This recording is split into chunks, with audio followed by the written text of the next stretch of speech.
guys, how are you? Now we are back with another video, and on this video we are going to show you how you can have big trees in a small compound.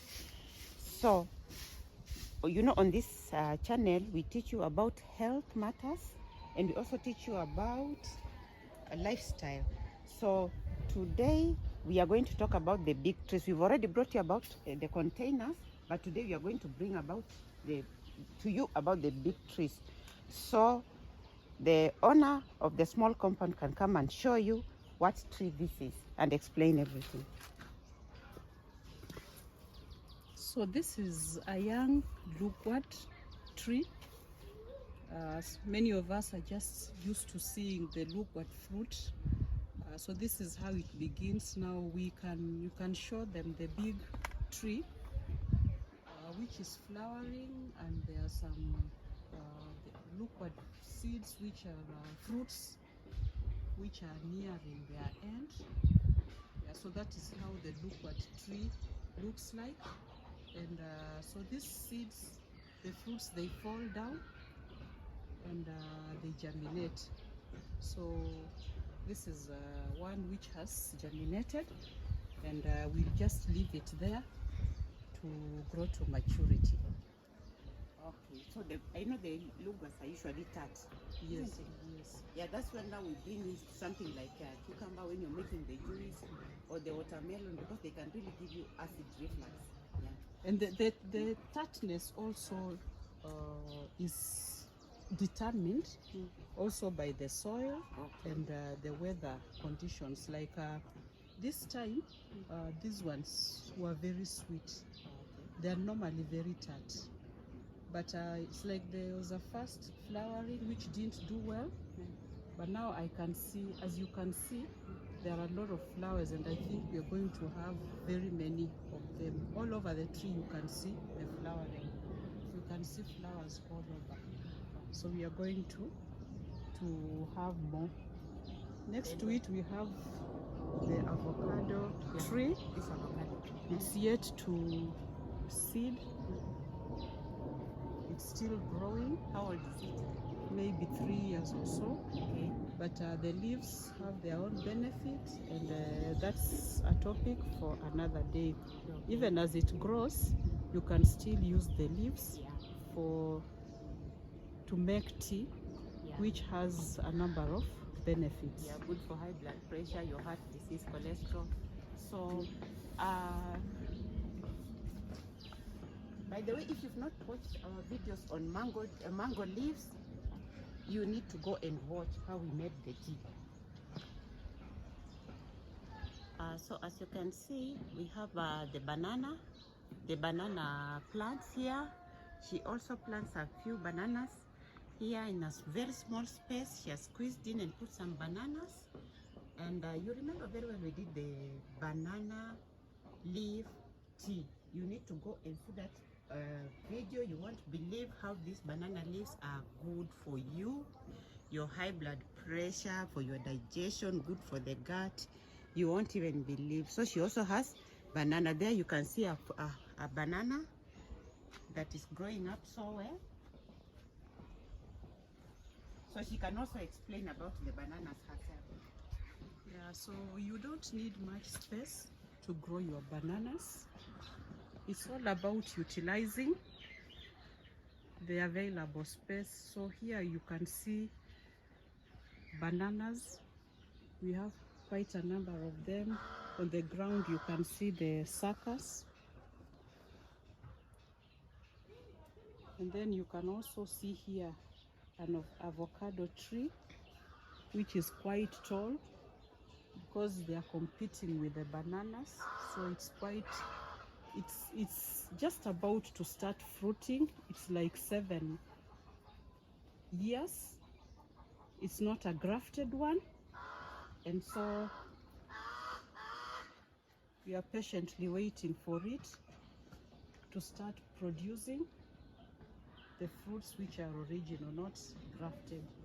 So in here we have the bananas and the avocado. Now Here, as you can see, there are trees, there are a lot of shades.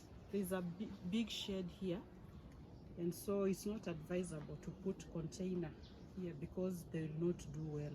So that is why we've opted to put the trees here, so that they can fight with the shade from the bigger trees. So here I can see this plant. What plant is this? Now this plant is called Tithonia. This Tithonia plant is very bitter. It's one of the most bitter things that you can ever taste. Now, in itself, it is a medicine, traditional medicine for, like, you know, period cramps, stomachache, and the rest. Very, very bitter. But for me, I keep it. It is what in English it's called Tithonia, and this is part of my herbal pesticide. So when I've been talking about Tithonia,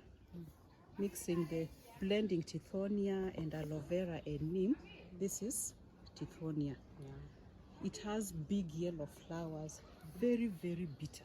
Yeah. Yes. You can Google Tithonia, Tithonia, and you will see the benefits, both as a pesticide and as a human remedy. Yes. I can see this is a guava tree. I can see them fruiting. Yes, this is a guava tree. This particular fruit has very sweet guava fruits, but incidentally, this year they didn't flower well, and their season is over. But just after the season is supposed to be over, I've started seeing them fruiting, so you can see a few fruits. Yes, this is not the season usually, so I am just waiting to see how they'll come out. But even without the guava fruit, the leaves themselves are a remedy. You can use the guava tree leaves for a number of remedies. You can Google very, very many. So even if the tree has not fruited, you still have a lot of use for the leaves as a tea. And by the way, guys, if you've not watched the how we dried the guava leaves, you need to go and watch that video. It's a very good video because it teaches you how to dry them and powder them for your own use at home. So you need to go and watch that video on how to dry and powder guava leaves. Also, you can also go and watch a video there on how to powder lemon peels. It's also a good video. So at the back here, we also have a small garden. I've planted beans and maize, but they've germinated. But also the weather has not been good, but we are waiting for the rains. And once the rains come, I know they will do well, especially the beans. The maize seem to have been beaten by the dry weather, but the beans have some hope. And remember, as I said, I'm not a commercial farmer, so whatever little I get, I'll use for my own use, my own consumption. Yes. So you can see she has made sure she has utilized all the space in the compound. So this almost to the end of her compound, but she has decided, instead of leaving it just lay there, she has decided to plant some beans on the ground, and then some maize also. So I can see a chicken house. Do we have anything in there? Yes, we have a few. We have a few traditional chicken here. Okay. So I can see some chicken in here. The smaller ones, you put the smaller ones up. Why? Now, in here, I have a few local chicken. About 4 are traditional chicken. The others are improved chicken rainbow, and the cock is a rainbow. Now the reason why I kept the traditional ones, which are not mixed, is because they're the ones that roost. We will see there one that is roosting. The improved ones only lay eggs. Oh, they only lay eggs. Yes. Oh. Now those chicks you can see in the cage are like 2 months. Okay. They look so big for 2 they months. look so big. That's now the improved. That is now the breed between the improved cock and the improved hen. Yeah, that's what produces those big ones. So they're like 2 months. Actually, they're just 2 months, and that is why I mix them so that the traditional ones roost the eggs of the improved ones. The ones of the traditional eggs are very small. They produce very small chicks which take a long time to grow. Now we've kept them indoors because this is a small compound, and I also don't want them to destroy my vegetables, because if you release them, they are going to eat all the kales, everything. They'll eat everything. So we take them here and we feed them on growers mash. Yes. On grass mash. On growers mash, yes. So as those ones grow, once the cocks, we will consume them, and then the chicken look for another cock so that I can start another family in another house. Yes. So you have to avoid inbreeding. Yeah, inbreeding. Yes. So now here we can see that is roosting. The reason why I don't want to get into this room is because the cock is very vicious. Territorial. It's territorial. If I get in there, you can hear it crowing because it has become angry. We are intruding. So if I get in there, it's going to beat me. So that's why we've decided to film from outside. But this is just showing you that still, even with small space, you can still keep your chicken for the eggs and for the meat. So do these ones produce eggs? Yes, they do produce eggs. For the traditional tiny ones we eat, and for the improved ones, they are the ones which are roosted, and the ones now which will hatch into those big chicks that you can see, which I told you are just 2 months, but they look like they are 4 months. Yes. Okay, that's nice. As you can see, guys, you can do some chicken farming just in a very small area right behind your compound. You can see a tree tomato there. So besides the traditional chicken, I have also a few layers. They are not commercial. So guys, I can see another type of chicken here. What type of chicken are these? So these are layers. There are also just a few, because as I keep saying, I'm not a commercial farmer. Okay. Now the reason why I have the layers is because some people are allergic to the eggs from the traditional chicken, the fertilized eggs, because they have a lot of protein. Okay.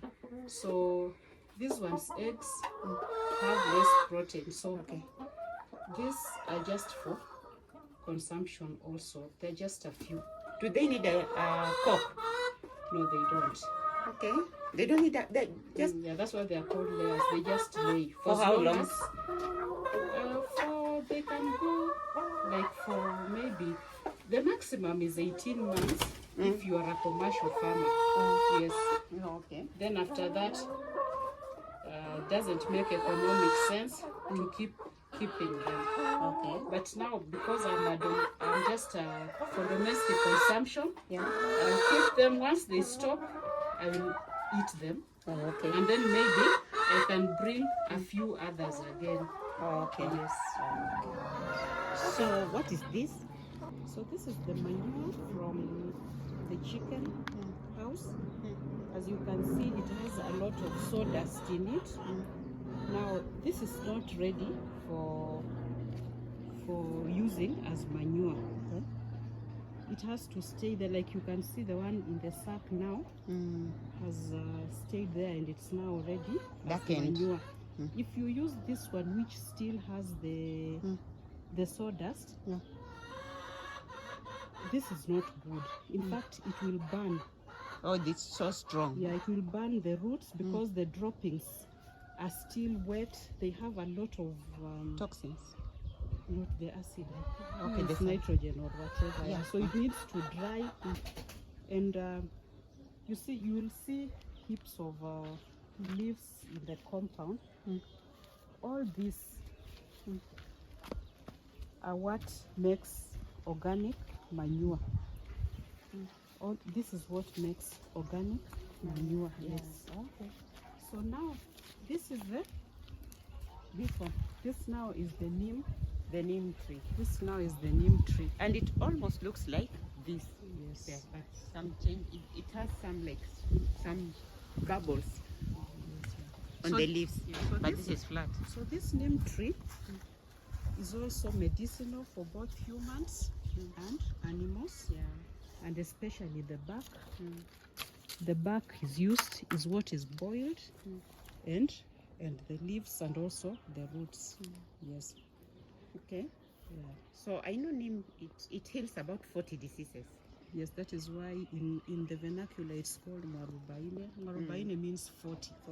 Yes. Yeah. Even the mango, the avocado trees like 40 to over 20, but it's competing with the neem tree. So here we have a tree tomato.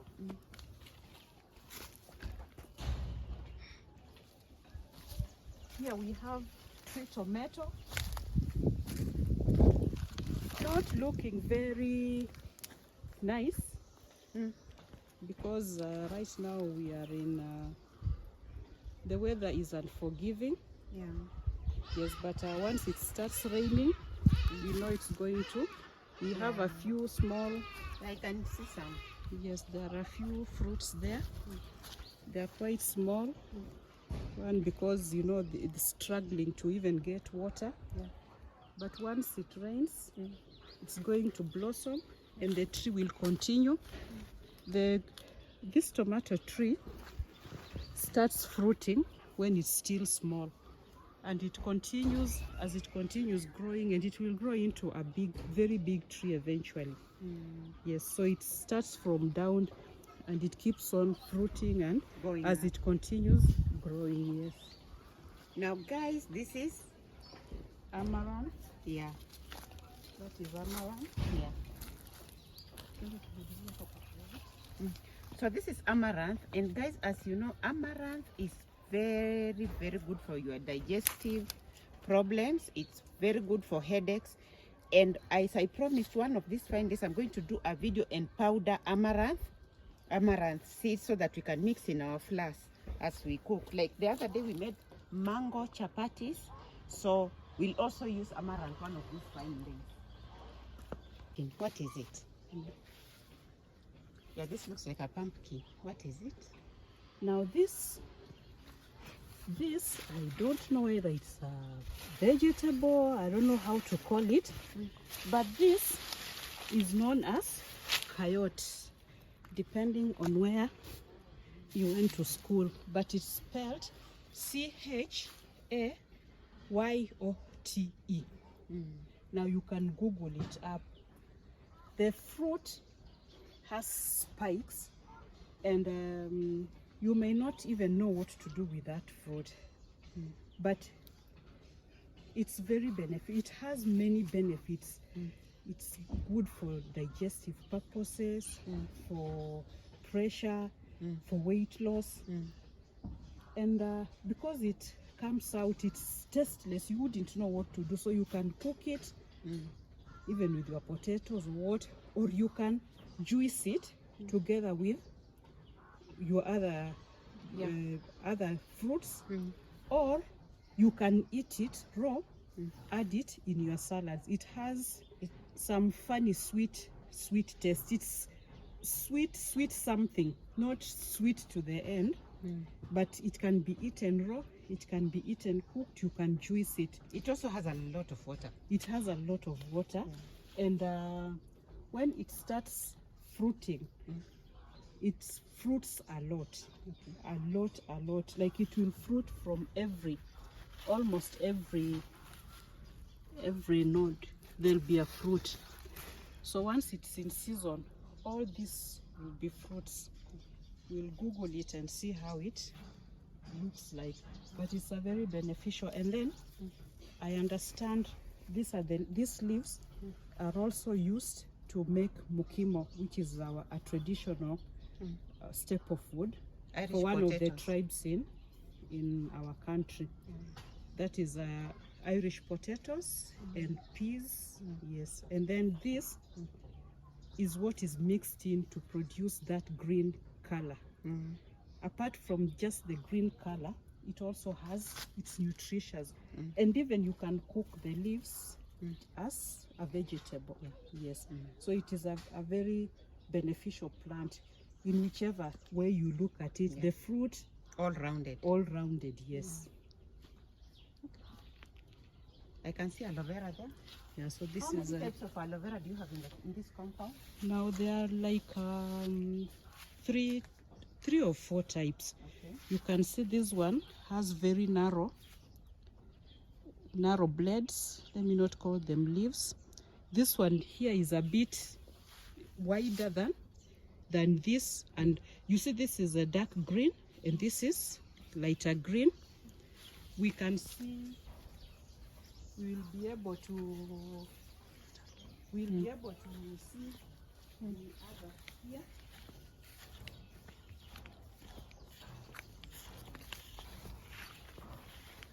This is the third very big. This is the 4th one, very narrow also, with white spots. So far there are like four types of aloe vera. I can see blackjack. Yeah, this is blackjack. Very good for high blood pressure and very good for rabbits. Yes. Also, yes. You can rub it on your wound. Very good for ulcers also. You can cook in vegetables or boil it and drink it. And it's also good for rabbits. Rabbits, rabbits, especially the ones which eat dry matter, do not give them wet things, like plants which have water. If you want to give them, you dry. Like the kales we give them, you have to dry. They have to wither, and then so give them when they are withered. Otherwise, they will bloat and die. So this is the marigold? Not marigold. This is gooseberry. Yeah, gooseberry. Sorry. Yeah, this is gooseberry. It's flowering. You can see it flowering. Let me check and see whether it has any fruit. Can we see any fruit on it? Yes, we have one fruit here which has just started. Let's see if we can spot a ripe one. Yeah. Yes, we have one which is ripening. I don't know how. Maybe you can open and see whether it is ready to be eaten. Yes, it is ripening. You can get it out and eat. So guys, this is the gooseberry. Remember we did some juices on smoothies on gooseberry, and you know how gooseberries are good for your heart. Go check out that video of the gooseberry. So this is the gooseberry plant. Here it is.